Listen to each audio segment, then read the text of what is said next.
বন্ধুরা, শহরে তৈরি হচ্ছে একটা 5 স্টার বিলাসবহুল বিল্ডিং। সেই বিল্ডিংয়ে মজদুরি করতে বাধ্য ছিল এক নারী। তার জীবন সংগ্রাম সকলকে অবাক করত। তারপর ইঞ্জিনিয়ার যা করলেন তা দেখে মানবিকতার ভিত কেঁপে উঠল। সেখানকার ইঞ্জিনিয়ার কি এমন কাজ করলেন যার জন্য তার জীবনের মোড় ঘুরে গেল? পুরো গল্পটি জানতে ভিডিওটি শেষ পর্যন্ত অবশ্যই দেখুন। আর দয়া করে আমাদের চ্যানেলটি লাইক, শেয়ার আর সাবস্ক্রাইব করতে ভুলবেন না। বন্ধুরা, বলে না, যখন ভাগ্য কারো জীবনে শুধু দুঃখ লিখে দেয় তখন সে মানুষ থাকে না, সে এক জীবন্ত লাশে পরিণত হয়। আর অনেক সময় সেই প্রশ্নই কোনো অচেনা মানুষের জীবনের উত্তর হয়ে দাঁড়ায়। উত্তরপ্রদেশের বারাণসীর এক কোণে একটি কংক্রিটের বিল্ডিং প্রতিদিন একটু একটু করে ওপরে উঠছিল। প্রতিটি তলার সঙ্গে কেউ নিজের বাড়ি করছিল, কেউ স্বপ্ন বুনছিল, আর কেউ কেবল বেঁচে থাকার বাধ্যতায় কাজ করছিল। এই সব বাধ্যতার ভিড়ে এক নারীও ছিল, যে সিমেন্টের ভারী বস্তা মাথায় নিয়ে 3 তলা ভবনের সিঁড়ি বেয়ে উঠছিল। তার নাম আরতি মিত্র, বয়স মাত্র 25। তার মুখ ছিল যেন মন্দিরের মূর্তির মতো শান্ত, কিন্তু তার চোখ দুটো অনেক কিছু সহ্য করার পর নীরব হয়ে গিয়েছিল। কয়েক মাস আগেই তার বিয়ে হয়েছিল এক সাধারণ পরিবারের ছেলের সঙ্গে। ছেলেটি ছিল সরকারি দপ্তরের ক্লার্ক, নাম দীপক। বাড়তি কোনো চাকচিক্য তার ছিল না, অতিরিক্ত প্রত্যাশাও না, শুধু ছিল চোখে স্বপ্ন, ঠোঁটে হাসি। কিন্তু তার বিয়ের পরের জীবন ছিল মাত্র 3 মাসের। কেননা 4র্থ মাসের সকালে দীপক অফিসে যাচ্ছিল, তখন হঠাৎই ট্রাকের ধাক্কায় ঘটনাস্থলেই মৃত্যু হয় তার। শোকের পর শ্বশুরবাড়ির নীরবতা কেবল দুঃখের ছিল না, ছিল দায়িত্ব এড়ানোর প্রস্তুতি। এখন ওকে নিয়ে কি করা হবে? একেবারে বোঝা হয়ে গেছে। ঘরে এক তরুণী বিধবা থাকলে লোক কি বলবে? সন্তানও নেই, পাঠিয়ে দাও বাপের বাড়ি, এটাই তাদের সিদ্ধান্ত হলো। এখন আরতি সদ্য বিধবা, সে নিজের ভাঙা মনকে সামলানোর চেষ্টা করছিল, অথচ তাকে এমনভাবে বিদায় দেওয়া হলো যেন সে কোনো ভুল করেছে। সে ফিরে এলো বাপের বাড়ি। মা বাবা বুকে টেনে নিলেন, কিন্তু ঘরে ছিল না পর্যাপ্ত জায়গা, না পর্যাপ্ত অর্থ। বাবা বৃদ্ধ আর অসুস্থ, মাও আর তেমন কিছু করতে পারেন না। ছোট ভাই হোটেলে ওয়েটারের কাজ করত, কষ্টে সৃষ্টে তাদের সংসার চলত। আরতি কিছুদিন চুপচাপ এক কোণে থাকলো, কিন্তু সে শীঘ্রই বুঝল তার উপস্থিতি বাড়ির বোঝা আরও বাড়াচ্ছে। তাই সে একদিন সকালে সবার সামনে বলল, আমি তোমাদের বোঝা হয়ে থাকতে চাই না, পাশেই একটা সাইটে কাজ পেয়েছি, হয়তো টাকা কম হবে কিন্তু আত্মসম্মান বেশি থাকবে। বাবা যেতে বারণ করলেন, মাও থামালেন, কিন্তু আরতি মুচকি হেসে বলল, যেদিন বিধবা হওয়ার পর শ্বশুরবাড়ি থেকে আমাকে বের করে দেওয়া হলো, সেদিন বুঝেছি দুনিয়া নারীর চোখের জল গোনে না, তার রোজগারি গোনে। এরপর সে নির্মাণ সাইটে কাজ শুরু করলো। চুরির জায়গায় হাত ভর্তি ফোসকা আর সিমেন্টের দাগ। সেই দিন দুপুরে যখন সূর্য মাথার ওপরে ঘামে ভিজে ধুলো মাটিতে পরিণত হচ্ছিল, ঠিক তখনই একটি এসইউভি গাড়ি এসে থামল। গাড়ি থেকে নামল প্রায় 28 বছরের এক তরুণ, নাম আয়ুষ। সে ছিল সিভিল ইঞ্জিনিয়ার, এই প্রজেক্টের নতুন সুপারভাইজার। সাইট পরিদর্শন করতে এসে যখন ওপরে তাকালো, তখন 3য় তলায় এক নারীকে সিমেন্টের ভারী বস্তা মাথায় তুলতে দেখল। সে চেয়ে রইল। ওই নারী অন্যদের মতো মনে হচ্ছিল না, তার মুখে ধুলো, চোখে ক্লান্ত নীরবতা, তবু তার ভেতর এক অদ্ভুত আলো ছিল। দুঃখের ভাঁজের মধ্যে যেন লুকানো গরিমা আর এক অনুচ্চারিত সত্য। সন্ধ্যায় যখন কাজ শেষ হলো, আরতি এক কোণে বসে জুতো ঝাড়ছিল। তখনই সেদিকে যাচ্ছিল আয়ুষ, হাতে ওয়াকি টকি আর ট্যাবলেট ছিল। কিন্তু আরতিকে দেখে তার পা থেমে গেল। কিছুক্ষণ ভেবে এগিয়ে এসে বলল, আপনি নতুন তাই না এখানে? চমকে উঠে আরতি ধীরে বলল, হ্যাঁ, আজ আমার 3য় দিন। আয়ুষ মাথা নাড়ল। খুব ভারী কাজ করছেন আপনি, আরামও একটু করে নিন না। আরতি হালকা একটা হাসি দিল। আরামের জন্য সময় লাগে, আর সেই সময়ের দাম মজদুর ঠিক করে না সাহেব। আয়ুষ সেই উত্তরে থমকে গেল। এত শান্তভাবে বলা কয়েকটা শব্দ কিন্তু ভেতর পর্যন্ত নাড়া দিল। কথাটা এখানেই শেষ হয়ে যাওয়ার কথা ছিল, কিন্তু পরের দিন নতুন কিছু ঘটল। দুপুরে যখন সাইটে সিমেন্ট নামানো হচ্ছিল, এক মজদুরের পা ফসকে গেল, আর তার বস্তার কিছু অংশ আরতির পায়ের কাছে পড়ে গেল। তখনই সুপারভাইজারের এক সহকারী চেঁচিয়ে উঠল, এই মেয়েটা ঠিকমতো খেয়াল রাখে না, এর জন্যই কাজ আটকালো। কথা বাড়তে লাগলো। আরতির কিছু বলার ছিল, ঠিক তখনই আয়ুষ এসে গেল।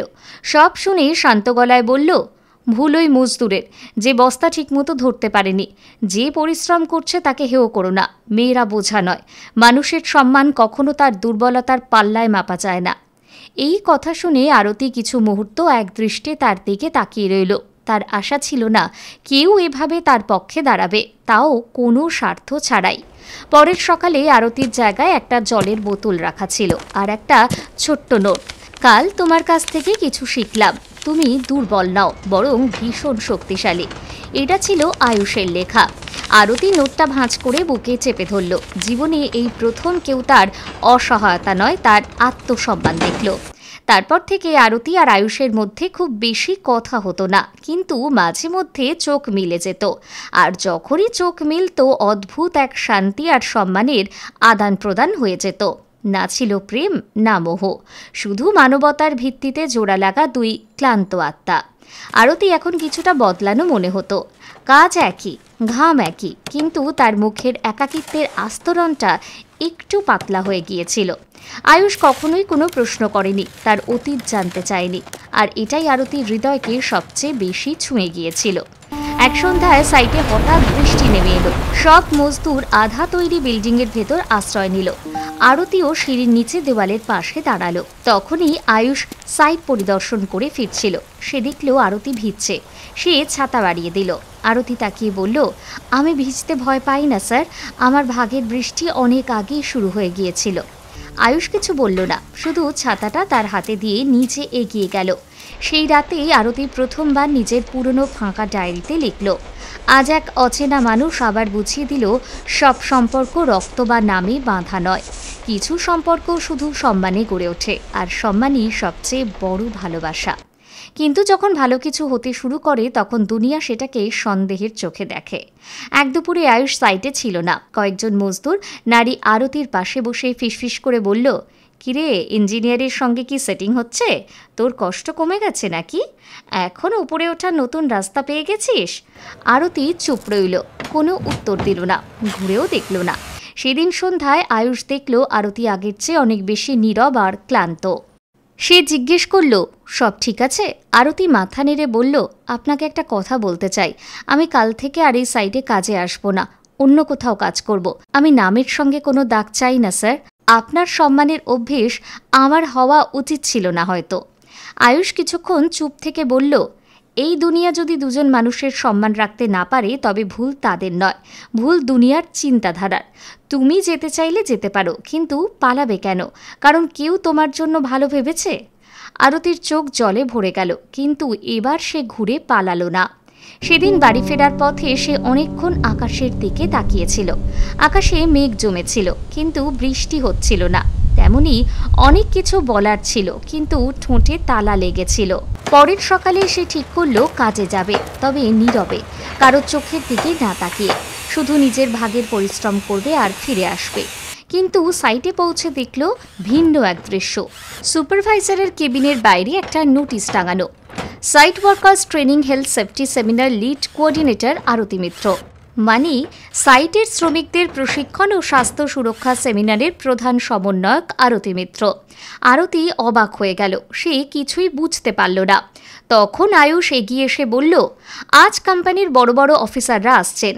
আমি তোমার নাম দিয়েছি শ্রমিকদের পক্ষ থেকে কথা বলার জন্য। তোমার অভিজ্ঞতা, তোমার সংগ্রাম, সেটাই সবচেয়ে বড় উদাহরণ। কারণ তুমি শুধু কাজ করো না, তুমি অন্যদের সহ্য করার শক্তি দাও।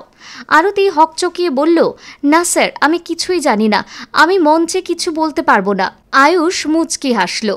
যদি মঞ্চে আত্মসম্মানের জন্য হয় দাঁড়ানো, তবে কোনো নারী সবচেয়ে বড় বক্তা হয়ে যেতে পারে। তুমি শুধু নিজেকে ছোট ভেবো না, বাকিটা আমি সামলে নেব। দুপুরে সেমিনার শুরু হলো। আরতি মঞ্চে উঠল। সামনে অসংখ্য অফিসার, ইঞ্জিনিয়ার আর শ্রমিক দাঁড়িয়েছিল। তার গলা শুকিয়ে যাচ্ছিল, হাত কাঁপছিল, কিন্তু তখনই সে বলা শুরু করলো, আমি মজদুরি করি কারণ আমার কাছে আর কোনো রাস্তা ছিল না। কিন্তু এর মানে এই নয় যে আমি দুর্বল। আমি সেই মেয়ে যার বিয়ে হয়েছে মাত্র 3 মাস, কিন্তু নিয়তি আমার সুখ কেড়ে নিল। শ্বশুরবাড়ি জায়গা দিল না, আর আমি বাবার বাড়ির বোঝা হতে চাইনি। তাই ইট সিমেন্টকেই জীবনের সাথী বানালাম। আজ আমি কারো সহানুভূতি চাই না, শুধু চাই যখন কোনো নারীকে মজদুরি করতে দেখবেন, তখন তাকে হেয় চোখে নয়, বরং সম্মানের চোখে দেখবেন। পুরো হল নিস্তব্ধ হয়ে গেল। অনেক চোখে জল এসে গেল, আর হাততালির শব্দে সত্যের জয় ভেসে উঠল। সেই সন্ধ্যায় যখন আরতি বাড়ি ফেরার জন্য বেরোলো, তখন সাইটের অনেক শ্রমিক, যারা আগে তাকে খারাপ চোখে দেখত, তারা এবার তাকে আরতি দিদি বলে নমস্কার জানালো ও সম্মান প্রদর্শন করলো। তখন আয়ুষের চোখে এক তৃপ্তির ছাপ ছিল। সে কখনো আরতির কাছে কিছু চায়নি, কোনো সম্পর্ক চাপিয়ে দেওয়ার চেষ্টা করেনি। শুধু চেয়েছিল যেন কোনো নারী নিজেকে দুর্বল না ভাবে, আর একজন মানুষ যেন অন্যদের জন্য আলো হতে পারে। এখন দিনগুলো আর আগের মতো ছিল না। এখন সে ছিল সাইটের সবচেয়ে দায়িত্বশীল আর সম্মানিত নারী কর্মী। তাকে দেখে অন্য নারীরা সাহস পেত। এই বদল শুধু তার পদমর্যাদায় আসেনি, তার চোখেও আলো ফিরেছিল। যে নারী আগে সারাদিন চুপ করে থাকত, এখন সে মিটিংয়ে কথা বলছে, আর তার কথাগুলো মানুষ মনোযোগ দিয়ে শুনছে। তবে একজন মানুষ ছিল যে আরতির নীরবতার মধ্যেও তার আত্মার আওয়াজ শুনে নিয়েছিল। সে কোনোদিন আরতিকে করুণার চোখে দেখেনি। সে দেখেছিল এক নারীকে, যে ভেঙে পড়েছিল কিন্তু কখনো ঝুঁকে পড়েনি। অনেক মাস কেটে গেছে। এখন দুজনের মধ্যে এক অদ্ভুত সম্পর্ক তৈরি হলো। না প্রেম, না কোনো প্রতিশ্রুতি, কিন্তু প্রতিদিন সকালে যখন আরতি সাইটে আসতো, তখন আয়ুষ তাকে দেখে হাসত। একদিন যখন বিল্ডিংয়ের উদ্বোধন হওয়ার কথা আর সবাই প্রস্তুতিতে ব্যস্ত, তখন আয়ুষ আরতিকে অফিসে ডাকল। ঘর ফাঁকা ছিল এবং টেবিলে একটা ফাইল রেখে সে বলল, এই প্রজেক্টের সবচেয়ে বড় সাফল্য শুধু এই ভবন নয়, বরং তুমি এবং তোমার মতো শত শত পরিশ্রমী মানুষ। আমি দেখেছি তোমার সরলতা, তোমার সংগ্রাম, আর তার চেয়েও বড় তোমার আত্মসম্মান। আমি তোমার কাছে কোনো বড় জিনিস চাই না, শুধু চাই ছোট্ট একটা সঙ্গ। যদি তুমি অনুমতি দাও, তবে কি আমি তোমার জীবনে শুধু একটা নাম নয়, একটা মানে হতে পারি? আরতির মনে হলো কয়েক মুহূর্তের জন্য সময় থেমে গেছে। তার চোখ ভিজে গেল, কিন্তু সেই অশ্রুতেও একটা হাসি ফুটে উঠল। আপনি আমাকে আমার সবচেয়ে খারাপ সময় দেখেছেন, তবু গ্রহণ করেছেন। এটা আমি কোনোদিন ভুলতে পারবো না। হ্যাঁ, আমি রাজি, তবে এক শর্তে। আয়ুষ শেষে বলল, কি? আরতি বলল, এই সম্পর্ক হবে সমতার। আমি আপনার স্ত্রী অবশ্যই হব, কিন্তু আগে আমি একা লড়েছি, এবার একসাথে লড়ব, তবে কখনো মাথা নত করব না। আয়ুষ সম্মতিসূচক মাথা নাড়ল। আর এটাই আমাকে তোমার জন্য সবচেয়ে বড় পাগল করে তুলেছে। 1 মাস পর কোম্পানির বাগানে খুবই সাধারণ কিন্তু মর্যাদাপূর্ণ পরিবেশে আরতি আর আয়ুষ বিবাহ বন্ধনে আবদ্ধ হল। না ছিল ব্যান্ড, না ছিল বাজনা, না কোনো হট্টগোল। ছিল শুধু কিছু কাছের মানুষ আর দুটি আত্মা, যারা একসময় একসাথে ছিল না, আজ তারা একে অপরের অবলম্বন হয়ে উঠেছে। এখন আরতি আর কারো বিধবা নয়, বরং কারো স্ত্রী। কিন্তু তার থেকেও বড় কথা, সে নিজের আত্মসম্মানের রানী। বন্ধুরা, একজন নারীর আসল সৌন্দর্য তার গয়নায় নয়, তার সহনশীলতা আর আত্মসম্মানে লুকিয়ে থাকে। আর যখন কেউ তাকে মন থেকে গ্রহণ করে, তখন সে শুধু জীবনের সঙ্গী হয় না, সে তার অসমাপ্ত গল্পের সবচেয়ে সুন্দর সমাপ্তি হয়ে দাঁড়ায়। এখন আপনাদের জন্য একটা প্রশ্ন। আপনারা কি মনে করেন সত্যিকারের সম্পর্ক সেখানেই বিকশিত হয় যেখানে মানুষ একে অপরকে বদলাতে চায়, বরং বুঝতে চায়? আর যদি আপনারা আয়ুষ বা আরতির জায়গায় থাকতেন, তবে কি করতেন? কমেন্টে জানাতে ভুলবেন না। আপনাদের মতামত আমাদের কাছে অত্যন্ত মূল্যবান। আবার দেখা হবে আগামী ভিডিওতে মনের গভীরে ছুঁয়ে যাওয়া আরেকটি অনুপ্রেরণাদায়ক সত্য ঘটনার সঙ্গে। জয় হিন্দ, জয় ভারত, জয় মানবতা।